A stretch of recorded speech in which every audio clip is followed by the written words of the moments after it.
Dry roasted ছোলার চাট বানাতে আমি এখানে নিয়ে নিয়েছি ড্রাই রোস্ট করা ছোলা, নিয়ে নিয়েছি বেশ কিছুটা ভেজিটেবলস যেমন শসা, পেঁয়াজ, টমেটো, কাঁচা লঙ্কা, ক্যাপসিকাম, গাজর,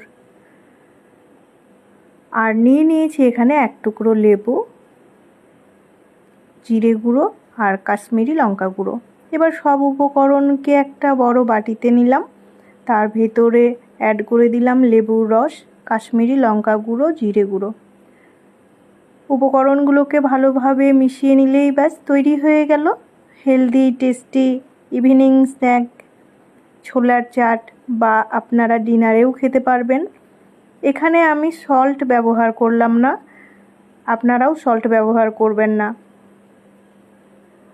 এইভাবে ছোলার চাট বানিয়ে নিন আর এনজয় করুন ফ্যামিলির সাথে। আমার এই রেসিপি যদি আপনাদের ভালো লেগে থাকে তাহলে লাইক দেবেন, কমেন্টে জানিয়ে যাবেন আর শেয়ার করে দেবেন সমস্ত বন্ধুদের সাথে।